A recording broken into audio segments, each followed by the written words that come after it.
Good morning all of you. आप सभी का बहुत बहुत स्वागत है आपके अपने चैनल स्मार्ट स्टडी क्लासेस में। मैं उम्मीद करती हूँ कि आप सभी अच्छे होंगे। आज हमारा संडे स्पेशल क्लास चलेगा। आप सभी ने थंबनेल तो देख ही लिया होगा सभी बच्चों ने। चलिए, गुड मॉर्निंग सभी बच्चों के लिए, वेरी गुड मॉर्निंग। ये मैंने आप लोगों को कल ही बता दिया था कि संडे में कल हम क्लास रखेंगे, तो आप लोग छुट्टी मत कीजिएगा, सभी बच्चे आइएगा।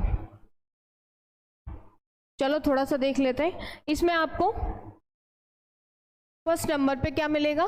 एमसीक्यू मिलेंगे, मल्टीपल चॉइस,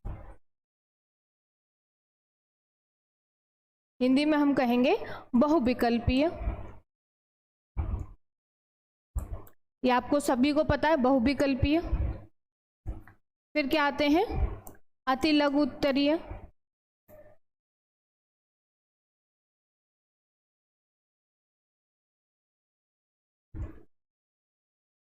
एक एक नंबर में जो पूछे जाते हैं। अति लघु उत्तरीय, लघु उत्तरीय,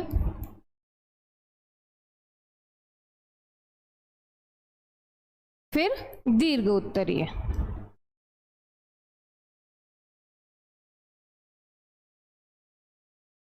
दीर्घ उत्तरीय प्रश्न।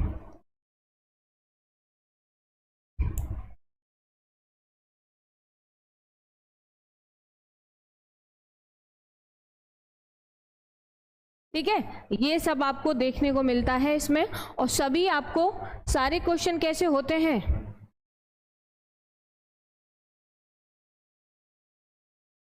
सारे प्रश्न अनिवार्य होते हैं आपके लिए।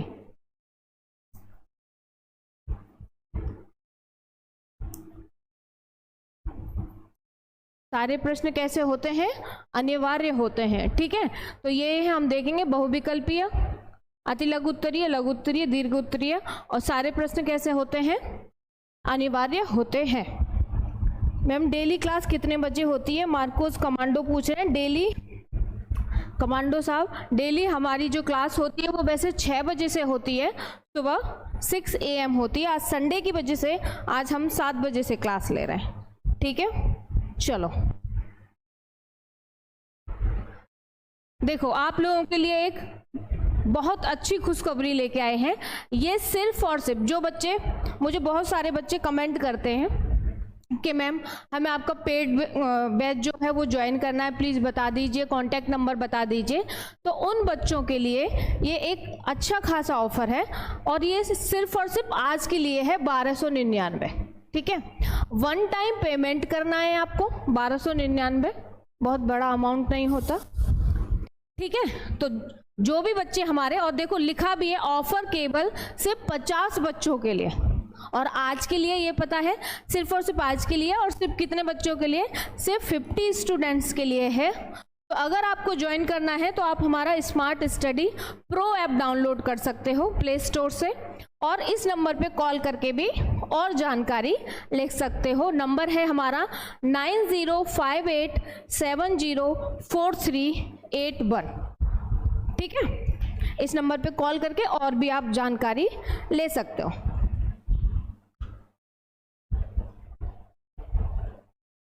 ठीक है, चलो आगे बढ़ते हैं। फिर जो भी बच्चे पेड बैच लेना चाहते हैं वो जल्दी से इस नंबर पे कांटेक्ट करके ले सकते हैं। अब हम आगे बढ़ते हैं। चलिए, अब आ जाता है हमारा पेपर। पुष्प में नर जननांग कौन सा होता है? पुमंग, जायांग, परागकण या गुरबीजाणुधानी? नॉर्मल सी बात है, पहले भी आप लोगों ने आंसर किया है। तो क्या है इसका आंसर?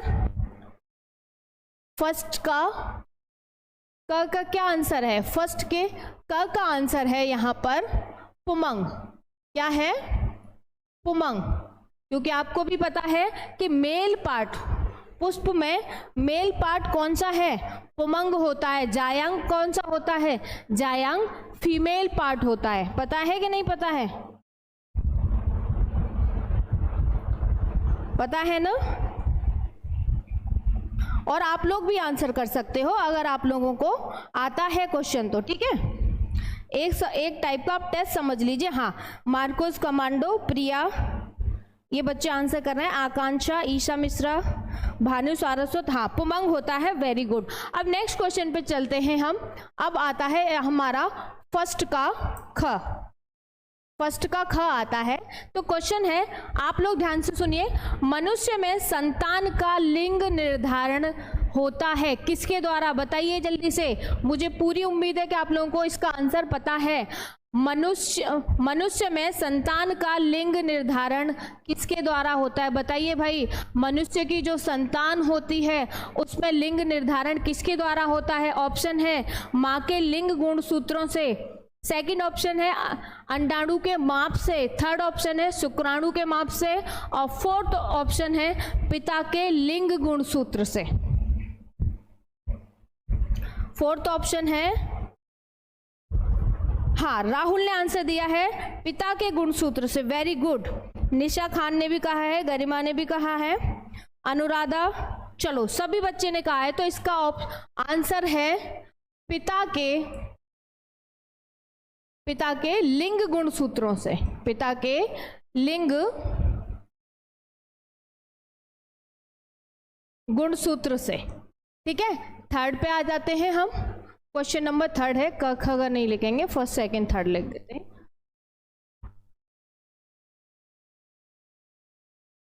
एक सेकंड रुकिएगा।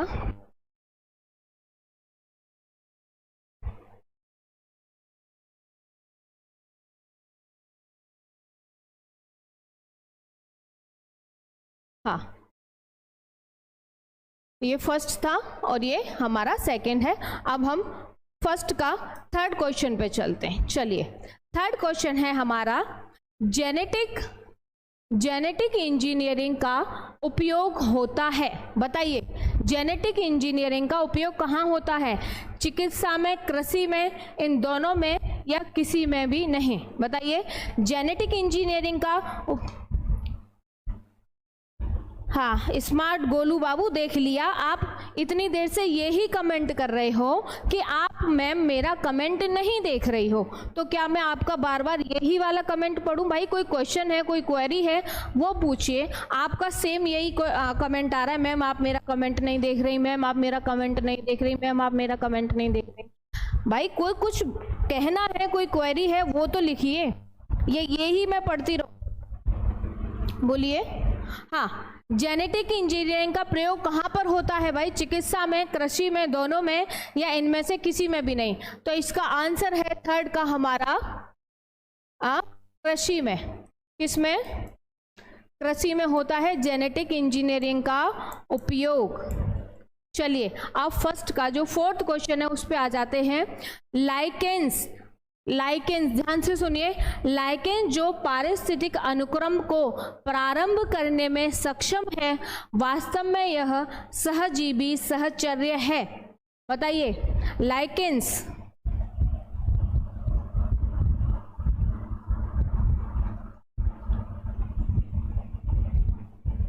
राहुल ने कहा है कृषि में।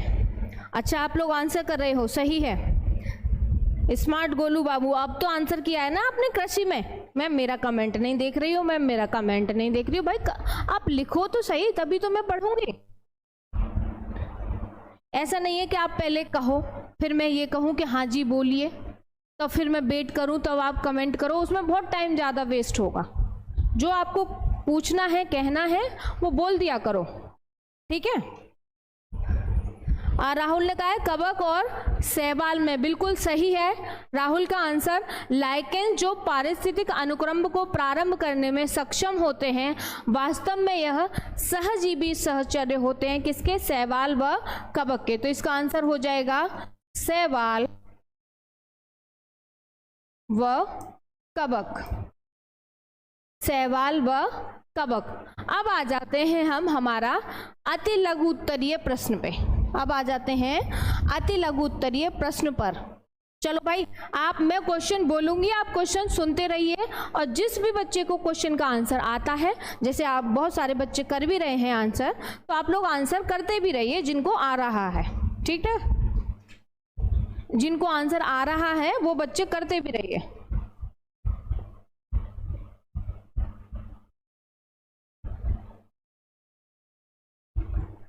ठीक है ना। चलो आगे बढ़ते हैं फिर हम। नेक्स्ट क्वेश्चन है, ध्यान से सुनिए, अति लघु उत्तरीय प्रश्न है। अब हम किस पे आ जाते हैं, अति लघु उत्तरीय पे। यहां से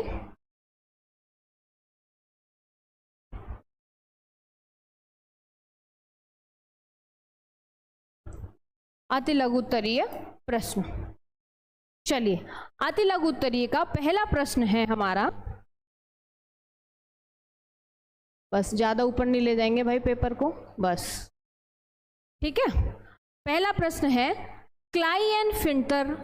क्लाइएन-फिल्टर एवं टर्नर सिंड्रोम में गुणसूत्रों की संख्या होती है। एक नंबर का क्वेश्चन है, क्लाइएन-फिल्टर एवं टर्नर सिंड्रोम में गुणसूत्रों की संख्या होती है। क्वेश्चन आपको दिख नहीं रहा पर मैं बोल रही हूं, सुनाई तो दे रहा होगा सभी को। आकांक्षा ने कहा है कबक और सहवाल। तो अब आ जाते हैं हम क्वेश्चन नंबर 2 का क।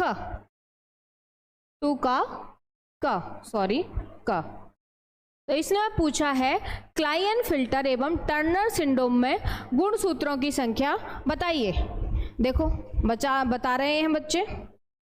अनामिका ने कहा है 47, राम प्रताप कह रहे हैं 44। राम प्रताप गलत हो गया आपका, अनामिका का सही है, अभिषेक और शिवेंद्र का भी सही है,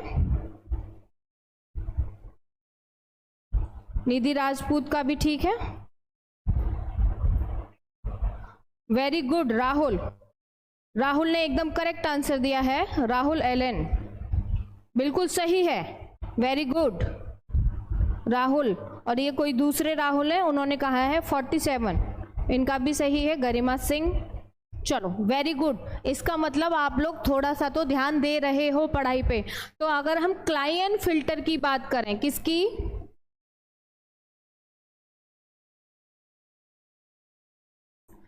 तो क्लाइएन-फिल्टर जो सिंड्रोम होता है उसमें क्लाइएन-फिल्टर सिंड्रोम में एक गुणसूत्र बढ़ जाता है। तो वैसे हमारे पास में कितने गुणसूत्र होते हैं, टोटल होते हैं 46। टोटल कितने होते हैं, 46 होते हैं। क्लाइएन-फिल्टर में हो जाते हैं 47, यानी कि XY, ठीक है।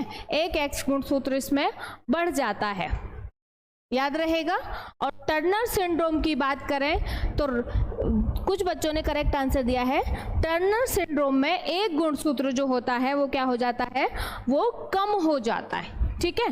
टर्नर सिंड्रोम में एक गुणसूत्र जो है वो कम हो जाता है। चलिए आगे देखते हैं।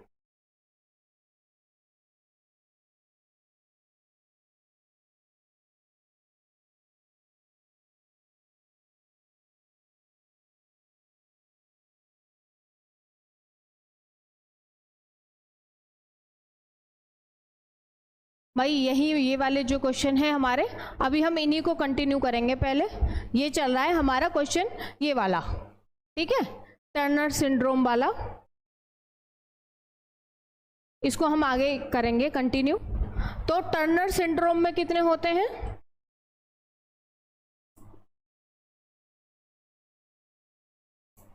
टर्नर सिंड्रोम में गुणसूत्रों की संख्या हो जाती है 45, यानी कि एक गुणसूत्र इसमें कम हो जाता है। तो यहाँ लिखेंगे हम X0 या XO। तो याद रहेगा, टर्नर सिंड्रोम में एक गुणसूत्र कम हो जाता है और क्लाइएन-फिल्टर सिंड्रोम में एक गुणसूत्र वहां पर बढ़ जाता है, ठीक है। चलो अब आगे बढ़ते हैं। नेक्स्ट क्वेश्चन है हमारा, नर जर्म कोशिका किस विभाजन द्वारा शुक्राणु का निर्माण करती है। आप जो लोगों ने क्लास अटेंड करी है वो याद करो, जब हमने आपको स्पर्मेटोजेनेसिस पढ़ाया था, शुक्र जनन नहीं शुक्राणु जनन, जब हमने आपको पढ़ाया था, और अंडाणु जनन और शुक्राणु जनन, तो ये क्वेश्चन वहीं से आया है कि नर जर्म कोशिका किस विभाजन द्वारा शुक्राणु का निर्माण करती है। तो 2 का ख है, 2 का ख, तो किसके द्वारा करती है, नर जर्म कोशिका किसके द्वारा शुक्राणु का करती है? नर जर्म कोशिका समसूत्री विभाजन द्वारा। किसके द्वारा? समसूत्री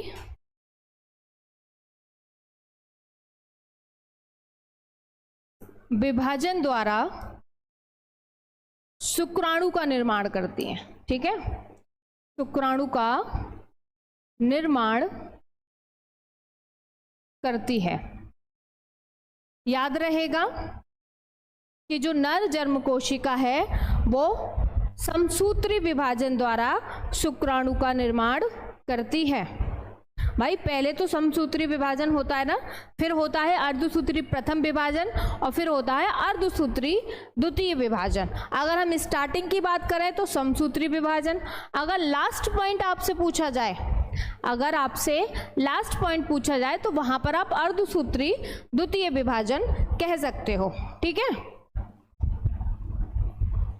चलिए आगे बढ़ते हैं। फिर अब हम नेक्स्ट क्वेश्चन है, परागकण मात्र कोशिकाओं में गुणसूत्रों की संख्या कितनी होती है? फिर से सुने, परागकण मात्र कोशिकाओं में गुणसूत्रों की संख्या कैसी होती है?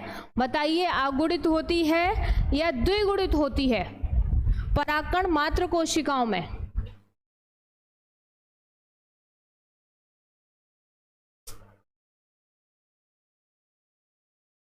भाई ये पूरा पेपर ऊपर जाएगा, क्या करें फिर? बताइए, परागकण मात्र कोशिकाओं में गुणसूत्रों की संख्या।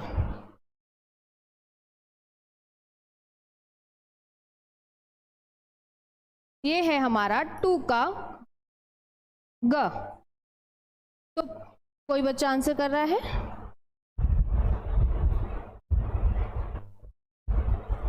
हाँ, ये आंसर आना स्टार्ट हो गए हैं।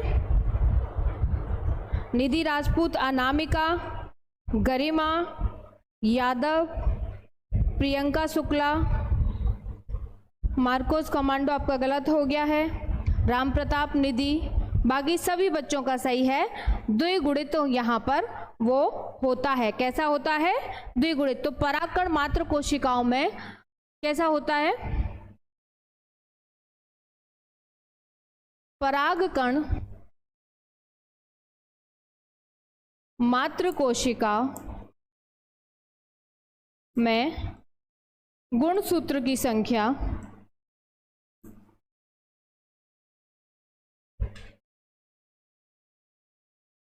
एक सेकेंड रुकिएगा आप लोग, ये स्लाइड जो है ना, रुकिए जरा।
हाँ भाई, आगे चलते हैं। क्या क्वेश्चन चल रहा था हमारा? क्वेश्चन था हमारा, परागकण मात्र कोशिकाओं में गुणसूत्रों की संख्या कैसी होती है? तो परागकण मात्र कोशिकाओं में गुणसूत्रों की संख्या होती है, गुणसूत्रों की संख्या कैसी होती है? द्विगुणित होती है।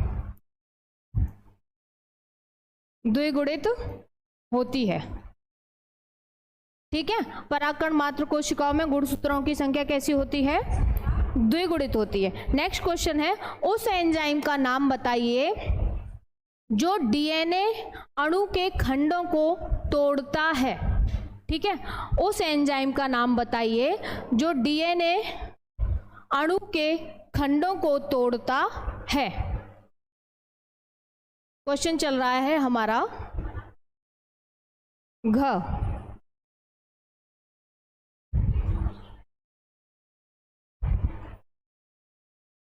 बताइए भाई, अगर किसी को पता है फिर हम बताते हैं।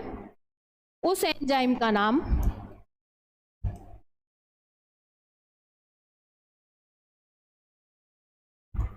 उस एंजाइम का नाम क्या है जो डीएनए के खंडों को तोड़ता है? उत्कर्ष शुक्ला, वेरी गुड। उत्कर्ष। अनामिका, वेरी गुड, बिल्कुल सही कहा उत्कर्ष ने।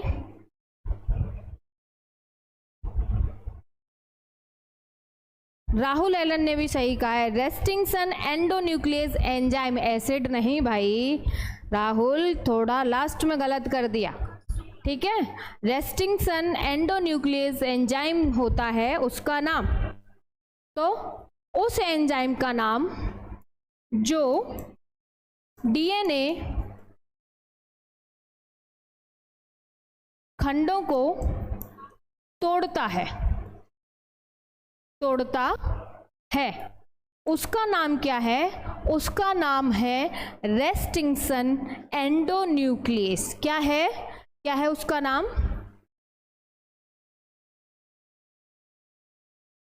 रेस्टिंगसन, हिंदी में भाई रेस्टिंगसन एंडोन्यूक्लियस, या कहेंगे सिर्फ हम न्यूक्लियस। अब देखिए मैंने लिखा है रेस्टिंगसन एंडोन्यूक्लियस। अब ये जो रेस्टिंगसन एंडोन्यूक्लियस होता है ना, ये होता है दो प्रकार का। मान लीजिए ये क्या है? डीएनए। ठीक है, ये है हमारा क्या? डीएनए।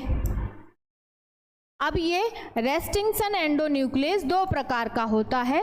एक तो होता है क्या? एंडो रेस्टिंगसन एंडोन्यूक्लियस, और एक होता है क्या? एक्सो। एक क्या होता है? एक्सो, और एक होता है एंडो। अब ये जो एक्सो है, ध्यान से देखेंगे, ये जो एक्सो है ये इस डीएनए को काटता है। ये जो एक्सो है ये डीएनए को काटता है किनारों पे से। ठीक है, लिख देती हूं, एक्सो एंडोन्यूक्लियस जो है वो डीएनए को किनारे पे से काटता है, जबकि जो एंडोन्यूक्लियस एंजाइम है वो डीएनए को मिडिल से काटता है।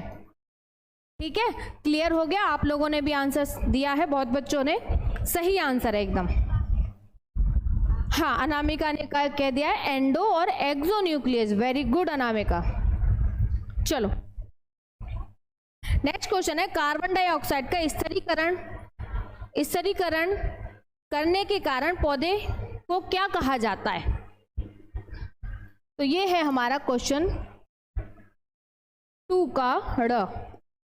ठीक है, ध्यान से सुनेंगे, क्वेश्चन सुन लीजिए। कार्बन डाइऑक्साइड का स्थिरीकरण करने वाले पौधों को क्या कहा जाता है? तो कार्बन डाइऑक्साइड का स्थिरीकरण करने वाले, कार्बन डाइऑक्साइड का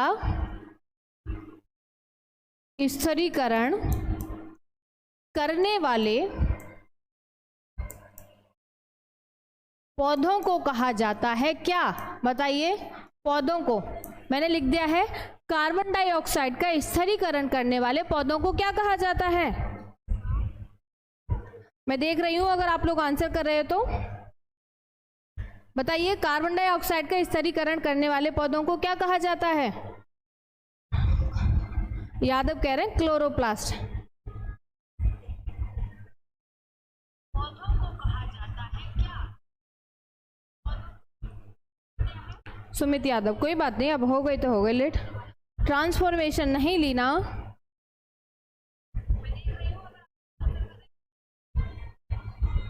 इनको हम कहते हैं स्वपोषी। ठीक है, इसको कहते हैं, करने वाले पौधों को स्वपोषी कहा जाता है। स्वपोषी कहते हैं, क्या कहते हैं? स्वपोषी कहते हैं हम। ठीक है, याद रखोगे, क्या कहते हैं?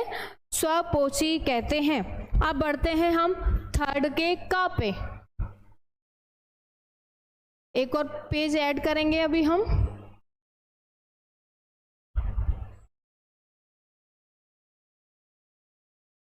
ये पेज नंबर 5 है, ये है 6, तो हम 5 के बाद में यहाँ पर ऐड करेंगे। चलो नेक्स्ट क्वेश्चन है हमारा, पक्षियों में लिंग निर्धारण को समझाइए। ये है तीसरे का क। तीसरे का क है पक्षियों में लिंग निर्धारण। पक्षियों में लिंग निर्धारण, इन्होंने कहा है पक्षियों में लिंग निर्धारण को समझाइए। तो देखो, पक्षियों में जो लिंग निर्धारण होता है वो आपको पता है कि पक्षियों में जो मादा होती है, ध्यान से सुनेंगे, मादा इसमें होती है क्या? मादा विषम युग्मजी। मादा कैसी होती है? विषम युग्मजी, यानी कि ZW होती है मादा पक्षियों में। ठीक है, और नर कैसा होता है? नर होता है नर समयुग्मजी। नर समयुग्मजी होता है, यानी कि ZZ होता है। ठीक है, नर कैसा होता है? समयुग्मजी होता है पक्षियों में। अगर हम इसका क्रॉस कराएं तो मादा, ठीक है, मादा कैसी है हमारे पास में? ZW, और नर कैसा है हमारे पास में? ZZ। ठीक है, अगर हम इसका क्रॉस कराएंगे, पहले ये किस में टूटेंगे बताइए? पहले इनमें क्या होगा? बोलिए। इनमें युग्मक जनन होगा। ये क्या बनेंगे? ये युग्मक बनेंगे, युग्मक। ठीक है, वैसे ही यहाँ पर भी Z रहेगा, यहाँ पर तो Z ही रहेगा भाई। ठीक है, यहाँ पर Z ही रहेगा दोनों साइड। अब हम इसका अगर क्रॉस कराते हैं तो ZZ मिला, ZZ मिला तो क्या मिल गया? नर मिल गया। और ZZ मिला तो नर मिल गया, और ZW मिला तो हमको क्या मिल गई? मादा मिल गई। और ये क्या मिल गया? ये नर मिल गया। ठीक है, ये हो गया आपका पक्षियों में लिंग निर्धारण।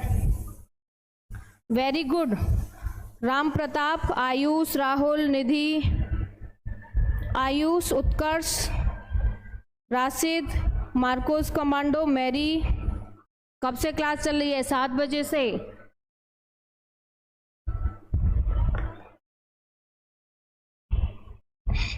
ठीक है, हाँ 50-50% यहाँ पर हो जाता है। नेक्स्ट क्वेश्चन है हमारा, एक बार देख लेते हैं, वैसे तो पता है फिर भी कंफर्म कर लेते हैं हम। नेक्स्ट क्वेश्चन है हमारा, कहाँ गया? ये रहा। वॉटसन तथा क्रिक द्वारा प्रस्तुत डीएनए के द्विकुंडलन मॉडल का स्वच्छ व नामांकित चित्र बनाइए। ठीक है, तो वॉटसन तथा क्रिक मॉडल यहाँ पर हमसे पूछा गया है। क्या पूछा गया है? वॉटसन तथा क्रिक मॉडल यहाँ पर पूछा गया है। तो यहाँ पर हम वॉटसन तथा क्रिक मॉडल देखेंगे। ये था हमारा तीसरे का क, अब आएगा तीसरे का ख, थर्ड का ख।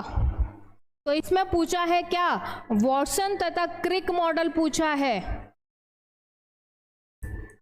वॉटसन तथा क्रिक मॉडल। ठीक है, तो वॉटसन तथा क्रिक मॉडल जो है, ये साइंटिस्ट का नाम है वॉटसन तथा क्रिक साहब ने दिया था डीएनए का डबल हेलिकल स्ट्रक्चर। ठीक है आयुष भाई, अब मैथ से हो तो जाओ भाई, बार बार क्यों कह रहे हो मैम बाय, हम जा रहे हैं हम जा रहे हैं।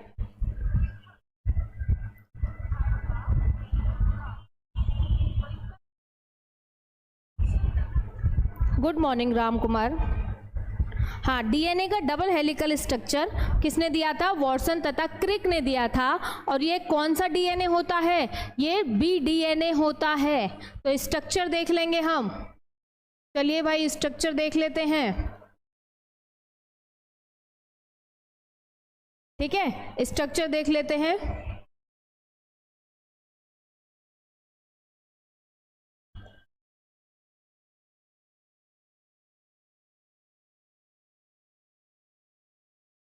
चलिए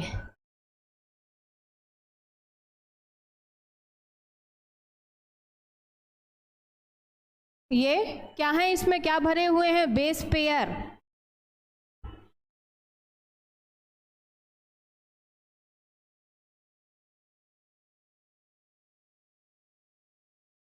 चलिए अब देखते हैं हम।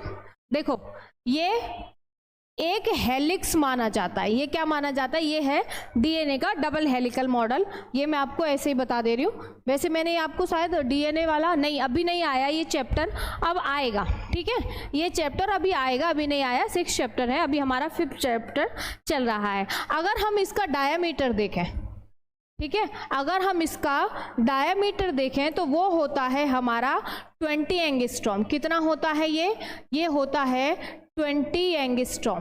कितना होता है 20 एंगस्ट्रॉम। और अगर हम एक बेस पेयर, कितना, एक बेस पेयर नहीं कहेंगे, एक हेलिक्स की बात कर रहे हैं। एक हेलिक्स की अगर हम बात करें, एक हेलिक्स का जो पूरी लंबाई होती है, एक हेलिक्स होती है 34 एंगस्ट्रॉम, सॉरी 34 एंगस्ट्रॉम होती है एक हेलिक्स की लंबाई। ठीक है, एक हेलिक्स की लंबाई 34 एंगस्ट्रॉम होती है और एक बेस पेयर के बीच की लंबाई होती है, या स्पेस कहेंगे, 3.4 एंगस्ट्रॉम होता है।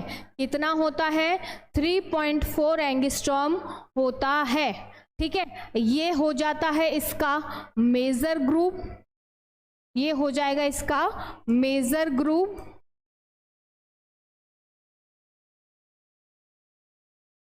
और ये हो जाएगा इसका माइनर ग्रुप।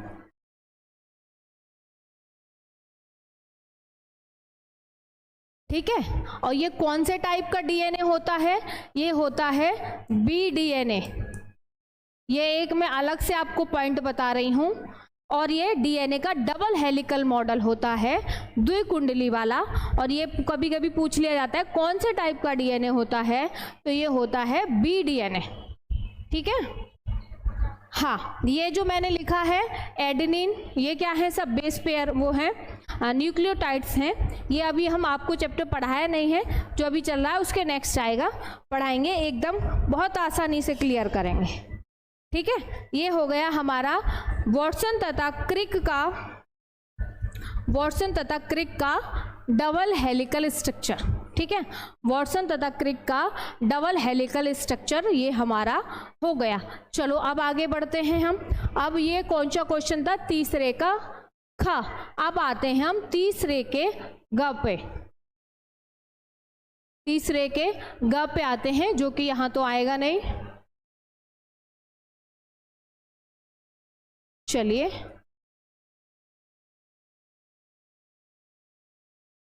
ये था हमारा 7, 8 पे क्या आ रहा है, 8 पे ये आ रहा है। चलिए एक पेज और ऐड करेंगे, 8। अब पढ़ते हैं हम तीसरे का ग। तीसरे का ग ये है प्रतिरक्षा क्या है। इसमें पूछा है प्रतिरक्षा क्या है, तो बताइए भाई प्रतिरक्षा क्या होती है। प्रतिरक्षा क्या है ये पूछा है इसमें, कि प्रतिरक्षा क्या है। देखो हमारे शरीर में, ध्यान से सुने, हमारे शरीर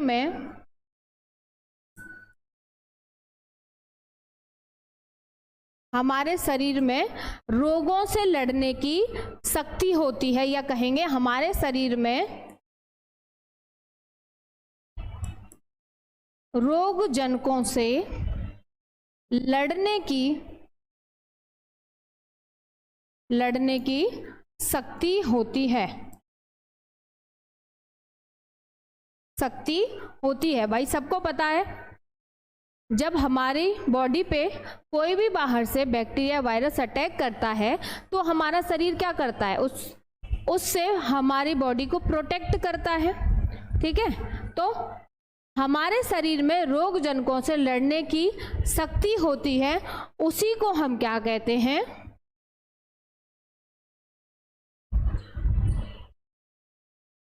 उसी को प्रतिरक्षा कहते हैं। प्रतिरक्षा कहते हैं। प्रतिरक्षा का अगर हम नॉर्मल मतलब देखें, प्रति यानी कि बाहर से जो आ रहा है उससे हमारी रक्षा करता है। प्रतिरक्षा मतलब जो बाहर से कुछ भी आ रहा है, बैक्टीरिया, वायरस या कुछ भी, कोई भी बीमारी, उससे हमारे शरीर की रक्षा करना। ठीक है, उससे हमारे शरीर की रक्षा करना। अब नेक्स्ट क्वेश्चन है, ऑर्किड तथा आम के पौधे में क्या संबंध है या उनके बीच में क्या संबंध दर्शाया जाता है? ये है हमारा तीसरे का घ। तीसरे का घ है ये। ऑर्किड तथा आम के पौधे में किस प्रकार का संबंध रहता है?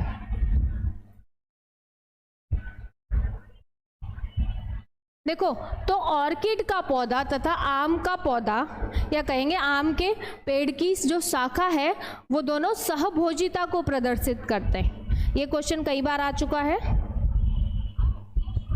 ठीक है, ऑर्किड पौधा तथा आम के पेड़ की शाखा सहभोजिता प्रदर्शित करते हैं।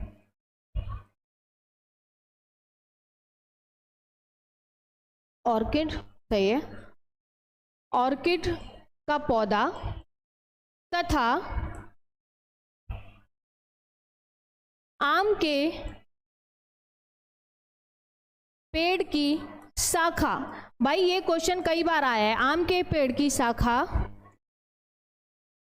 सहभोजिता प्रदर्शित करते हैं, आपस में प्रदर्शित करते हैं। ठीक है, सहभोजिता को ये आपस में क्या करते हैं? प्रदर्शित करते हैं। हाँ, राम प्रताप सही है, सहभोजिता को प्रदर्शित करते हैं। और देखो, और इस प्रक्रिया में होता क्या है? इस प्रक्रिया में आप सभी को पता है, इस प्रक्रिया में एक पौधे को क्या होता है? लाभ होता है। एक पौधे को लाभ तथा दूसरे पौधे को क्या होता है? दूसरे पौधे को ना तो लाभ होता है और ना ही हानि होती है। ठीक है, दूसरे पौधे को ना तो लाभ होता है और ना ही हानि होती है, और ना ही हानि होती है, हानि होती है। यानी कि इसमें जो ऑर्किड का पौधा है वो तो लाभ ले रहा है, वो तो भाई आम के पेड़ पे रह के अपना जीवन यापन कर रहा है, लेकिन आम का पेड़ उससे ना तो कोई लाभ ले रहा, ना उससे कोई हानि ले रहा। ठीक है, लेकिन ऑर्किड का पौधा आम के पौधे पर रहकर अपने लिए लाभ ले रहा है। हाँ, दूसरे को ना लाभ और ना ही हानि होती है, बिल्कुल सही है। दूसरे को ना लाभ और ना ही हानि होती है। नेक्स्ट क्वेश्चन है हमारा, यहां तक क्लियर है भाई?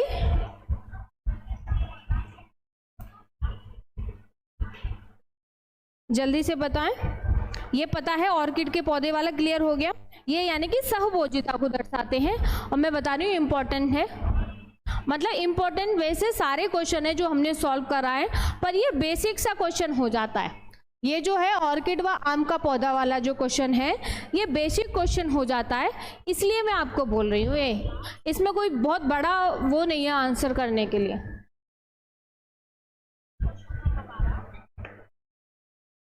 यस मैम, क्लियर है, गुड। चलो नेक्स्ट क्वेश्चन है, और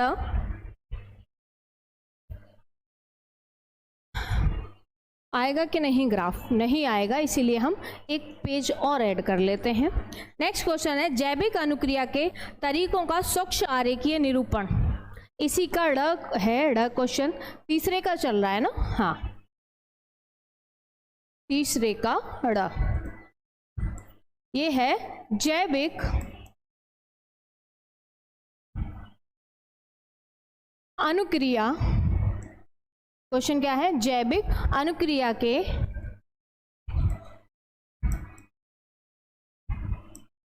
तरीकों का स्वच्छ आरेखित, स्वच्छ आरेखित, आरेखीय या आरेखित निरूपण, यानी कि इसमें बनाना है आपको क्या? डायग्राम बनाना है जैविक अनुक्रिया के तरीकों को दर्शाते हुए। देखो जो बच्चे हमारे साथ जुड़े हुए हैं अभी भी, बहुत अच्छी बात है। कुछ बच्चे आते हैं और देखते हैं क्या चल रहा है क्लास में और झांक के चले जाते हैं, ठीक है।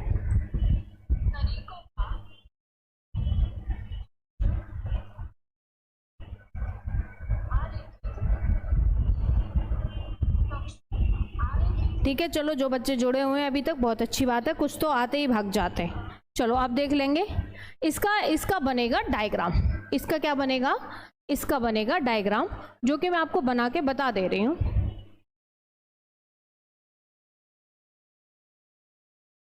ये इधर रहेगा हमारा ये बाह्य स्तर, थोड़ा सा ऊपर कर देते हैं, हाँ ये रहेगा हमारा बाह्य स्तर, ठीक है। ये नीचे वाला रहेगा बाह्य स्तर और ये वाला रहेगा हमारा आंतरिक स्तर।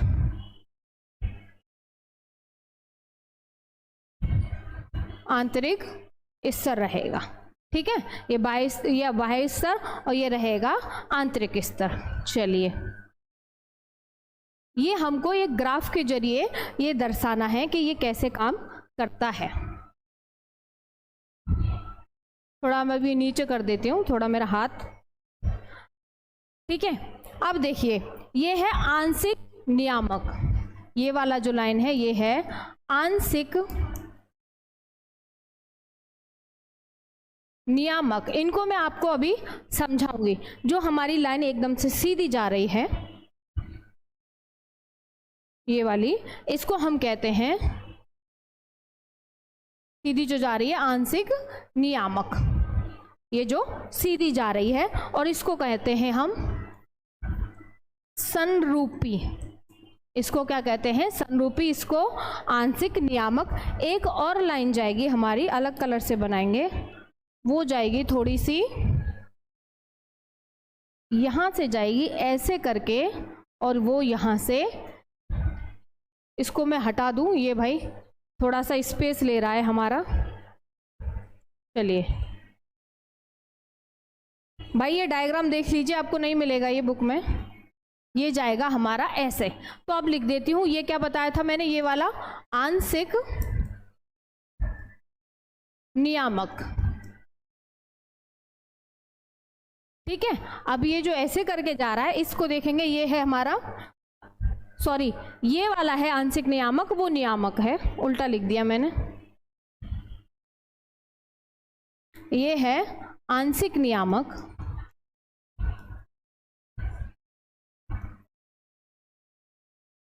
और ये वाला है हमारा नियामक। इसमें ऐसे बनेगा डायग्राम, ठीक है, इसमें ऐसे बनेगा डायग्राम। अब देखिए, इसमें मैं आपको इनका डेफिनेशन भी बता दूंगी अभी कि इनका क्या मतलब है। ये जो हमने लिखा है संरूपी, नियामक व आंशिक नियामक, ये जो तीनों पॉइंट लिखे हैं, इसका क्या मतलब है तीनों पॉइंट्स का, ठीक है। इन तीनों पॉइंट्स का क्या मतलब है, डायग्राम इसमें ये बनेगा, ये आपको याद रखना है, ठीक है। अब इन तीनों के मैं आपको मतलब बता देती हूँ, इन तीनों का क्या मतलब है। हाँ, क्वीन गर्ल कह रही है मैम, समझ नहीं आया। हाँ, सोनम यादव कह रही है मैम डायग्राम तो बनाने में मजा आता है। हाँ भाई, मजा तो आता है भाई, बता रहे हैं अनामिका और ये क्वीन जो गर्ल है, मैंने क्या बोला है, ये डायग्राम बना दिया, अब इनका तीनों का मतलब बताएंगे, थोड़ा वेट तो कीजिए।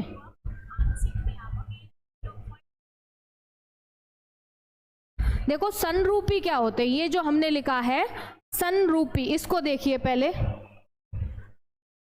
संरूपी। चलो यहाँ पे देखेंगे,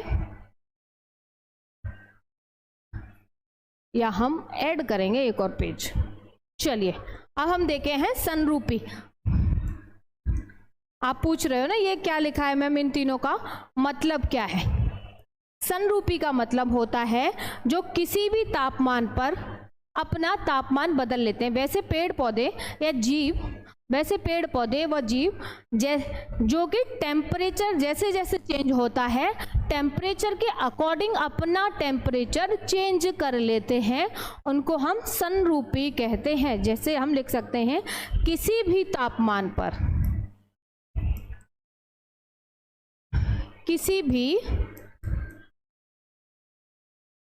तापमान पर अपना तापमान ये बदल लेते हैं, अपना तापमान बदल लेते हैं, अपना तापमान बदल लेते हैं।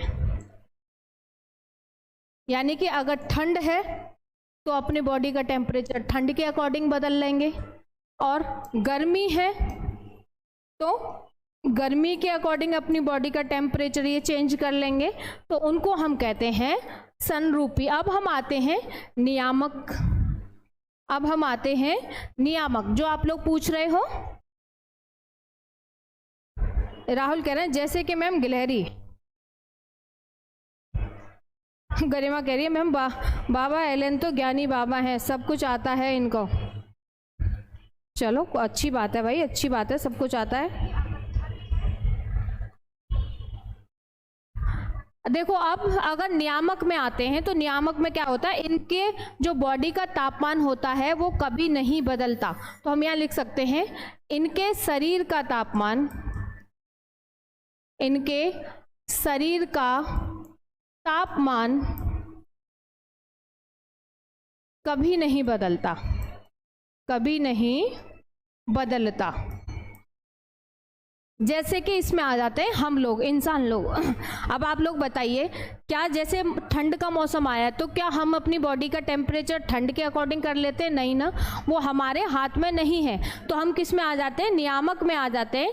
जो हम सर्दी हो चाहे गर्मी हो, हम अपनी बॉडी का टेम्परेचर बाहर के टेम्परेचर के अनुसार चेंज नहीं कर सकते। अब आते हैं आंशिक नियामक। नेक्स्ट एक लास्ट पॉइंट है, ये क्या है बताया था हमने, आंशिक नियामक। चलिए आंशिक नियामक को देख लेते हैं। ये दोनों क्लियर है, एक अपनी बॉडी के टेम्परेचर को बदल लेता है और दूसरा अपनी बॉडी के टेम्परेचर को नहीं बदलता।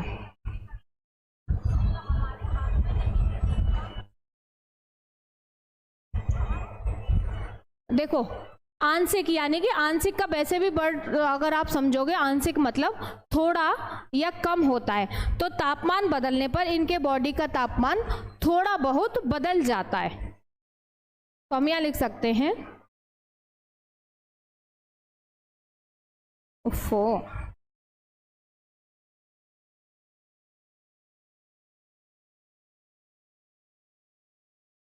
तापमान बदलने पर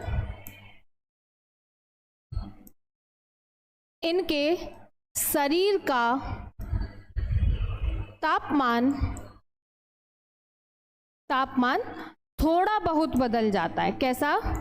थोड़ा बहुत बदल जाता है। तभी तो लिखा है आंशिक नियामक, यानी कि ये अपने बॉडी का टेम्परेचर थोड़ा बहुत बदल लेते हैं। और कुछ समय बाद हमने क्या कहा है, थोड़े टाइम के लिए अपने बॉडी का टेम्परेचर बदल लेते हैं और थोड़ा बहुत बदलते हैं, लेकिन कुछ ही समय तक इनके बॉडी का जो टेम्परेचर रहता है वो बदला हुआ रहता है। और कुछ समय के बाद में जो नॉर्मल इनकी बॉडी का टेम्परेचर है वैसे ही उसी पोजीशन में आ जाते हैं। इसी को हम कहते हैं आंशिक नियामक। ठीक है, इसी को हम कहते हैं आंशिक नियामक। ईसा मिश्रा आप सबसे लास्ट में आई हो, आपको कैसे समझ में आएगा? चलिए भाई,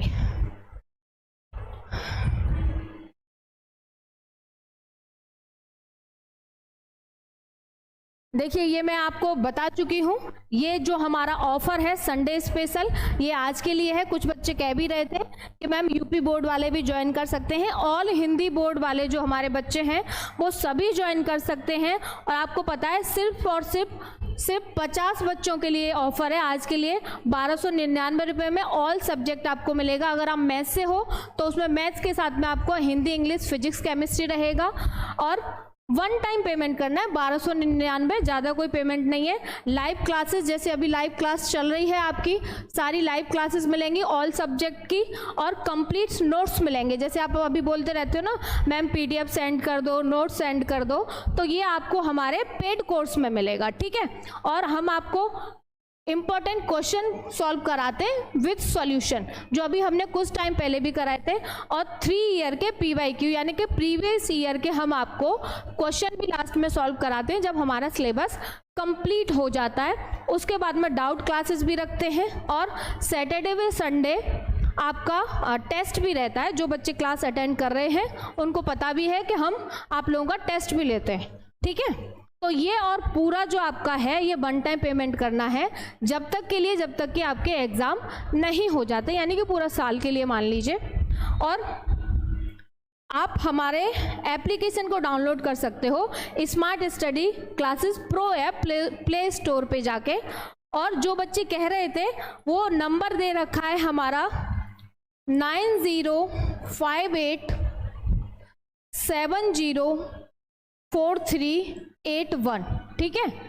जो बच्चे हमारा पेड कोर्स ज्वाइन करना चाहते हैं वो इस नंबर पे कांटेक्ट करें। और भी जो आपको जानकारी चाहिए इस नंबर पे कांटेक्ट करके सारी जानकारी आप ले सकते हो, ठीक है। ऑल हिंदी बोर्ड है, इसमें यूपी बोर्ड, बिहार बोर्ड, ऐसा अलग से स्पेसिफिक कुछ नहीं है। ऑल जो हिंदी बोर्ड है वो सबका है ये, ठीक है। चलो, तो आज के सेशन को यहीं ख़त्म करेंगे। मैं उम्मीद करती हूँ कि आज के सेशन आप लोगों को सभी को अच्छा लगा होगा।